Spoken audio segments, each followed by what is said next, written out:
Masaya po bang humayo? Masaya, lahat yan masaya. Bakit? Masaya ang Diyos. Kapag masaya ang Diyos, ikaw rin ay masaya. Pero kapag alam mo, amen, na hindi masaya ang Panginoon, maparamdam mo yan na hindi ka rin masaya. Tama po ba? Amen. Gets ba natin? Kapag alam natin na yung ginagawa natin ay hindi nagbibigay ng lugod sa ating pong Panginoon, inuuna natin, sinusunod natin yung ating gusto at hindi nasunod ang gusto ng Diyos, asahan mo, malungkot ka. Bakit? Hindi masaya ang Panginoon sa ginagawa natin. Tama po ba?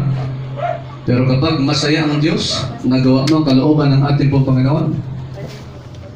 Amen? Isang araw, mga kapatid, makikita mo, mararamdaman mo, amen, mararamdaman mo, masaya rin ang buhay mo. Tama? Hallelujah. Kaya ganun lang yun. Number 5, last. Be firm with your faith. Sabi ng verse 18, lumihis sila sa katotohanan dahil itinuturo nilang naganap na ang muling pagkabuhay ng mga patay. At ginugulo tuloy nila ang pananampalataya ng iba. Mga kapatid, marami nang gugulo sa pananampalataya mo. Trabaho mo, ginugulo ang pananampalataya mo. Negosyo mo, ginugulo ang pananampalataya mo. Mga tao na sa paligid mo, ginugulo ang mga pananampalataya mo. Mismo mga kapatid mo, ginugulo ang pananampalataya mo. Mga kamag-anak mo, ginugulo ang pananampalataya mo. Be firm with your faith. Be firm with your faith. Bakit? Amen? Ang pananampalataya mo ang magbibigay sa iyo ng tagumpay sa buhay mo. Palapakan natin ang ating pong Panginoon. Kapag pakinggan mo yung mga taong hindi naman nakakatulong, mga kapatid, sa pananampalataya mo, kapag inuuna mo sila, pinapakinggan mo sila, asahan mo, pagod ka na, hirap ka na, amen? Pagod ka na, hirap ka na, halos magsawa ka na, amen? Lumisan yung ilang taon sa buhay mo ng paglilingkod, wala pa rin nangyayari. Imbes na umangat ng buhay mo, iniisip mo, bakit ganun ang buhay? Kung kailan ako naglingkod, lalo namang nahirapan ako. Kapatid, amen, may kinalaman yan kung paano ka nanindigan sa pananampalataya mo.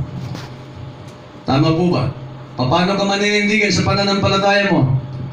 Lahat ng mga bagay na pumipigil sa iyong ginagawa sa kanan ng Panginoon, amen, yan po ay hadlang sa pananampalataya. Anumang bagay, asawa, anak, pamilya, trabaho, negosyo na pinipigilan, inaagaw yung oras mo, ibig sabihin, amen, gusto nilang mawalay ka sa pananampalataya. Gusto nilang mamatay yung pananampalataya mo. Anong gagawin mo? Hahayaan mo bang mamatay ang pananampalataya mo? Yung apoy ng paglilingkod mo? Hindi. Hindi ako papayag na mamatay yung apoy ng paglilingkod ko sa Panginoon. Amen po ba? Amen? Hindi ko hahayaan na mamatay yung apoy ng paglilingkod ko. Instead, sa mga panahon na para may mga pumipigil, amen, lalo ka dapat nang gigigil. Gets po ba natin? Pinipigilan ka ng demonyo na gumawa sa karya ng Panginoon kasi walang pumipigil dyan, demonyo eh. Si Satanas eh. Gusto mo mag-pray, hindi ka makapag-pray? Amen? Kaparaanan ng demonyo yan. Hindi yan kaparaanan ng Diyos. Kasi ang kalooban ng Panginoon, kausapin ka niya araw-araw. Bakit gusto ng Diyos na kausapin ka? Kausapin mo siya araw-araw.